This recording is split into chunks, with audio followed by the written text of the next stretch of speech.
गोश्त पहिरीं चिकन सां बॉइल करे छॾियो हो। उन खां पोइ मतिलबु 2 खां 3 चमचा प्याज जा ऐं 1 चमचो ऑयल जो और उन में फ्राई कयो हिनखे असां। ऐं उन खां पोइ हिन में खीरो विधो आहे 2 खां 3 चमचा, थोड़ी हल्की टेस्ट सुठी थी वञेसि। उन खां पोइ हल्दी, नमक ऐं लूणु विधो आहे, बसि उन खां वधीक ॿियो कोई ख़ासि मसालो कोन्हे विधो। ऐं हाणे हिनखे असां ग्राइंड कंदासीं ऐं उन खां पोइ अॻिते तव्हांखे ॿुधायूं था।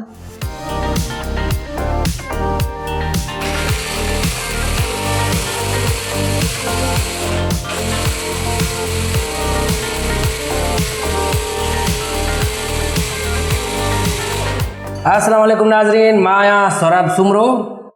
अस्सलाम वालेकुम नाज़रीन, आउं आहियां कुलसूम। चङो थियो ॿुधाए छॾियो, मां चयो ॿिए ॾींहं ते ॿुधाईंदो त मां आहियां कुलसूम। कुलसूम मूंसां गॾु आहे ऐं मां त जीअं तव्हांखे ख़बर आहे त शेफ़ आहियां, ड्रेसिंग वेसिंग करे बीठो आहियां। ऐं अॼु जेका असां रेसिपी ठाहींदासीं उहा बि वॾी आसान रेसिपी आहे। ऐं उहा कहिड़ी रेसिपी आहे? अॼु ठाहियूं था ब्रेड जा पकोड़ा।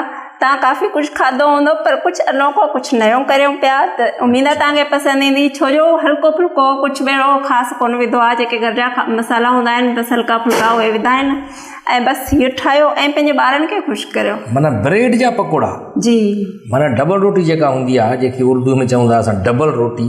हालांकि डबल अंग्रेज़ी लफ़्ज़ आहे, रोटी उर्दू लफ़्ज़ आहे, उनखे चवंदा आहिनि डबल रोटी। असां सिंधी में चवंदा आहियूं डबल रोटी मां डबल थी वई आहे। त ब्रेड जेके असां अंग्रेज़ी में चवंदा आहियूं ब्रेड जा पकोड़ा आहिनि। माण्हू बि सोचींदा हूंदा छो अची हिननि पकोड़नि खे वरितो आहे।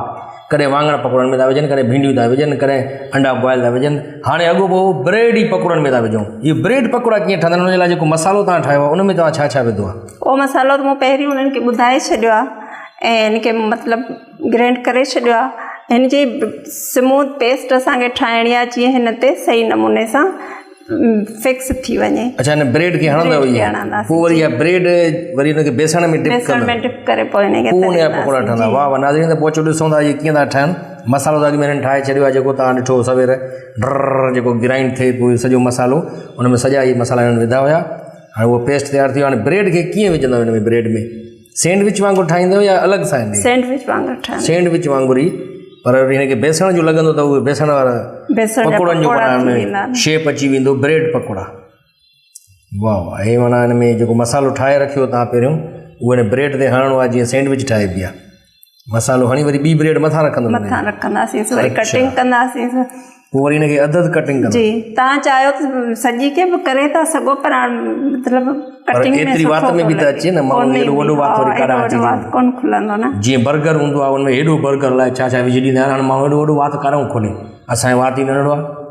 बहरहाल जेके बि रेसिपी ॾियां पई तव्हांखे बिल्कुलु न्यू आहिनि ऐं अगरि तव्हांखे पसंदि अचनि त कमेंट करे लाज़मी ॿुधाईंदा। न्यू माना कम से कम असांखे बि ख़बर पए न त तव्हांखे असां रेसिपियूं कीअं पिया ॾियूं, तव्हांखे कीअं पियूं लॻनि। इहे रेसिपीज़ माना हिननि जूं पंहिंजियूं नथियूं ठाहियूं अथव, माना घर में वेही तजुर्बा कया आहिनि। उहे तजुर्बा हाणे असां हिते था कयूं पंहिंजे कॉमेडी किचन में। तजुर्बा उहे कया आहिनि जेके मतिलबु हिट हूंदा हुआ उहे एड करे छॾींदी, जेके फ्लॉप वेंदा हुआ बसि उन्हनि खे छॾे ॾींदी हुयसि। माना हे जेके आहिनि तजुर्बा इहे कामयाबु हुया, कामयाबु तजुर्बा। वाह वाह, पोइ ॾिसूं था अॼु असां ब्रेड पकोड़ा ठाहियूं था ऐं पोइ ॾिसूं था हिनजी टेस्ट कीअं आहे।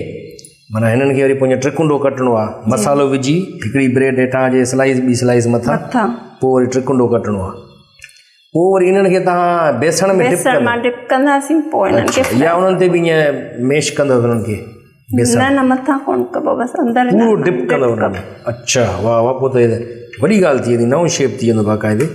चवां थी न इहा ख़ासि मुंहिंजी डिश अथव, मुंहिंजी रेसिपी अथव, पंहिंजे हथ ई ठाही अथऊं। माना जीअं अक्सर माण्हू असांखे फ़ोन कंदा आहिनि त असां हुनखे चवंदा आहियूं साईं तव्हांखे नंबर कीअं ॾिनो? चवंदा साईं हथ जो ठाहियो आहे। अरे हथ जो कीअं ठाहियो? हीअं हथ जो नंबर ठाहियो आहे, असांजो लॻी वियो न। पोइ हीअ त मुंहिंजी महिनत आहे न, मतिलबु की सभु कुझु मूं पंहिंजे हिसाब सां कयो आहे, जेको मूंखे पसंदि आयो मतिलबु ठाहे ॾींदी आहियां घर ॾे, सभिनि खे पसंदि आई, उन खां पोइ डन थी। घर वारनि खां पुछूं न त उन्हनि खे पसंदि आयो आहे न, उन्हनि खे कीअं ॾियो, ईअं न त सुभाणे पोइ उन्हनि वाह वाह कई तॾहिं मां अॼु ॾियां पई न। हा, पोइ तव्हां बि वधीक नाज़रीन इहे ठाहे खाई ॾिसिजो ऐं पोइ ॾिसूं त तव्हांजा कमेंट्स छा आहिनि। तव्हां ब्रेड जा जेके पकोड़ा ठाहिया उहे कीअं ठाहियव, ऐं उहे असांखे कमेंट्स में ज़रूरु ॿुधाइजो बि त असां बि ब्रेड जा पकोड़ा ठाहियासीं पर असांजा हीअं थी विया, तव्हांजा लाइ कीअं सुठा ठही विया। सो इन जे करे असां तव्हांखे तरीक़ेकार बि ॿुधाए छॾियोसीं। ऐं हाणे हे ब्रेड में मसालो विझी ऐं हाणे हिनखे कटिंग करे पोइ वरी मरहलो शुरू थींदो बेसण खे हणी करे ऐं पोइ जॾहिं विझंदासीं ऑयल असां अॻु में ई गरम करे छॾियो आहे। गरम गरम ऑयल हिते कुकिंग ऑयल तयारु पियो आहे बाक़ाइदे रुगो डिप करे हिननि में ऐं पोइ विझणो आहे हिननि में।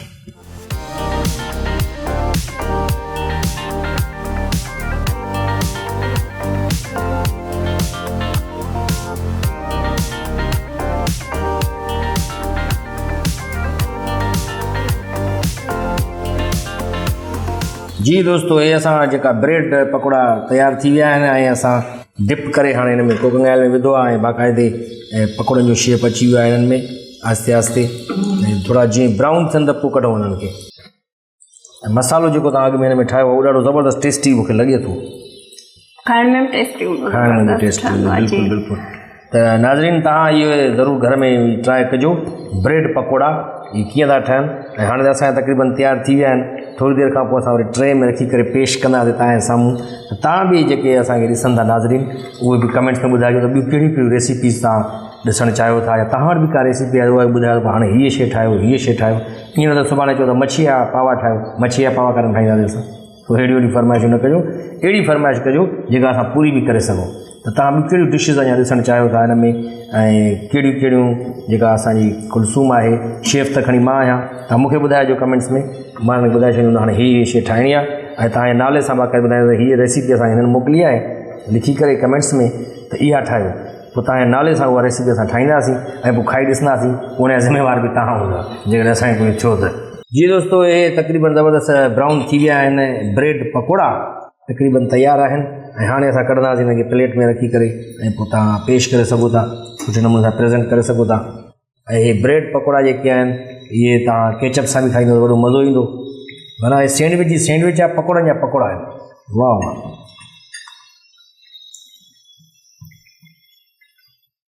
इहे असांजी स्पेशल डिश तयारु थी वई अॼु। ऐं तव्हांखे हिननि खाइण खां पोइ तव्हांखे मानीअ जी ज़रूरत न पवंदी। ॼण इफ़्तार करण खां पोइ जॾहिं हेॾी हेवी तव्हां इफ़्तार कंदव ब्रेड पकोड़नि जी, त पोइ ज़ाहिर मानीअ जी तव्हांखे ज़रूरत न पवंदी।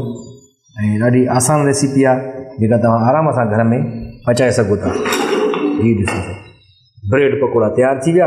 ऐं हाणे असां तव्हां खां इजाज़त वठंदासीं, छो जो ब्रेड पकोड़ा तयारु थी विया आहिनि ऐं असांखे बुख बि ॾाढी लॻी आहे, इन करे खाईंदासीं असां। ऐं आख़िरी हिकिड़ो पीस बचियो आहे, मां चवां इहो बि पचाए छॾियो त भलो आहे। ठीकु आहे, त हाणे मूंखे ऐं कुलसूम खे ॾींदा इजाज़त। ईंदड़ रेसिपी ताईं अल्लाह हाफ़िज़।